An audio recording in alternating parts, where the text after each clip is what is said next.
Good morning, 4-H Clubites. Mr. Khalil here, come and check me to, he's going to do a video now. I think he's doing a training program. This is Trevor Bernard here, President of the Small Ruminants Association of Jamaica.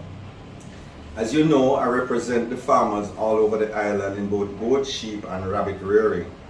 And the expansion of the goat industry here now is growing so much that Khalil, we can't even get goat to buy anymore. Genetic material is scarce. You can't get ram to buy. You can't get meat to buy. Milk is scarce.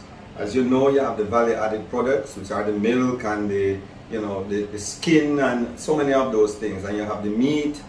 And this industry is alive and well, and it is a money maker. I have seen meat prices live weight move from $250, $300 a pound. Now I'm hearing people talking about $750 a pound live weight for goat meat. Can you believe that? And guess what? Both the goat and the sheep is being sold for the same price. There's almost no difference between the two of them. So I hope you take this lesson serious, learn from it, because it can be a part of your future. I run a business here. I have a business. I have 4 businesses that I run otherwise. And I still have my goat farm with about 100 animals. Maybe one day I'll retire and do it full time and maybe have 1,000 goats. But right now I always keep about 100 animals around, breeding mainly for genetics. So students, 4-H Club, I hope you learn from this. Thank you. 4-H Clubites, I am Khalil Brown, animal nutritionist at Hypro and also the chairperson for the 4-H Agvocate Council. So what I wanted for you guys to experience today was like a day in the field with me. So I visited Mr. Trevor Bernard's goat and sheep operation, so we can just run through some practical activities while I try to train you guys in the best practices for goat rearing.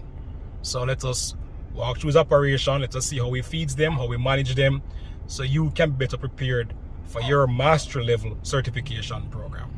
So if you guys realize, the first thing that we see on the farm is grass, and as we know, these are ruminants. Ruminants meaning they have a 4-compartment stomach, so they eat on forages.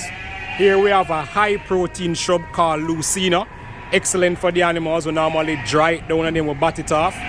Then we have here, this look like king grass or elephant grass.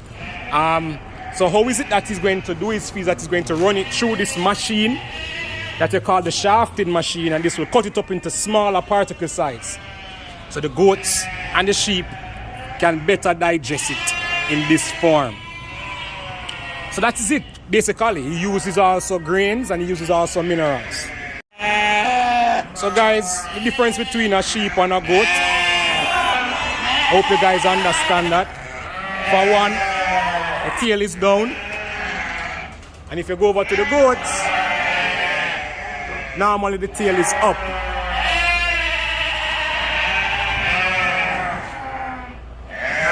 Guys, here we have a goat and we want to quickly run through some checks with him.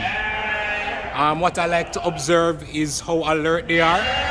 So he's moving, he's backing up. I look at how shiny the coat is.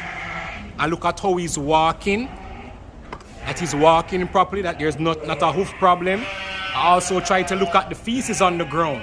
I like seeing pelleted feces like this and nothing that is looking too loose that we could probably think is a digestive problem. Right? We want to look at the grass quality to ensure it is smelling all right. It's doing fine. We like to touch it. Look at the particle size, how different the cuts are. I would just basically do a general check on the herd. We want to look if they're scratching.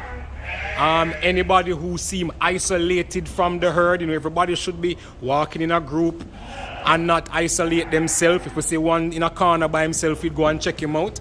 So these animals are looking pretty healthy. See, they're all walking up and down. Nobody looking like they're walking with a limp. And we could say, well, that one had a little problem, so we're going to definitely check her out and see if she's okay. If you look at her, she seems like she might have some problem going on, and we're going to try to figure that out today. Guys, this is one of the best way to control. I have my legs locked around the animal in good control. And here we're going to look at some of these nice Nubian goats today and show you how is it that we do some simple health checks on them. So guys, here we have a nice young kid. The first thing I like to do is I like to check the famacha. I try to look at the membrane color. Right? There's a famacha that you can use and it kind of indicates if the animal is anemic or not. You know, look at that. We use that to indicate if there's a worm burden. It's on a range from 1 to 5. If the animal is 3 is on the borderline. Also, I want to check the animal age. You check the animal age by the teeth.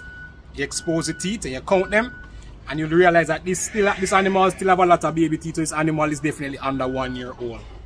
I like also to check the coat of the animal. The coat, very important. You can sometimes see if they have lice, ticks, or mites. So we just gently move our hands and we're looking for any scabs or so, but this animal is clean. I like looking at the coat color.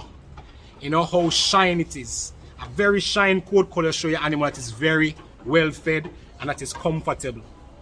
Our next area that I like to look at too is at the back. Right? Here if we see a lot of wet feces or so, that means the animal might be having some disruptive problem or might have a worm burden. So we use both the eyes and both at the back to check if the animal is having a worm problem. I hope you guys understand what I'm saying. Our next check I'll check the hoofs, right? Hoofs are important. We don't want animal with overgrowth hoof problem. Sometimes we have to shave it and we get a hoof knife and we shave away from our hands and remove all these excess debris. We clean it out and some of the excess growth of the cuticle of the hoof. The important check for me guys is to check for mites, right? And sometimes you'll find them underneath the animal ears, right? Underneath here, you'll find some problems. So that to me is the quickest way to do a health check. There are other technical ones like you want to check the animal temperature. You would use a probe and you insert it and you'll check if the range is between 102 to probably 104 degrees Fahrenheit. The respiration rate. Sometimes I also put my hand on the left side to find the rumen to make sure that having rumen movement, or if the rumen looks swollen or not, there's a problem that we call blood that we can check and see if the animal is okay. We also like to look into the animal nose to see if there is any coal. If the animal have coal, there's treatments for that. And I think that's probably the quickest way to quickly just get on a farm and check the animal. I like seeing when animals chewing the cud. Animals should always be eating their food. What I also look for guys, I think is a very important management tool, what we call the body condition score. And what we look for the body condition scores, and we're looking at the spinal cord here, or we look at the amount of pin bones that is out, we feel it with our hands, and the amount of rib cage. So here is the pin bone. Right there says the pin bone. That bone is protruding. We look for that. We also look at the spinal cord area here to see how exposed it is. And we see how much ribs are exposed. And that we use it as an indication to know if the animal is well fed. We want animal within the 3 range. Right? That is a satisfied number. If the animal is too thin, it will be a number 1.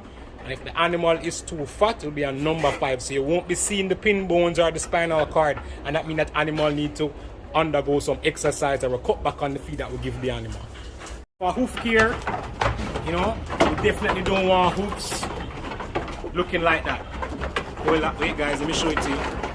We don't want hoofs looking like that.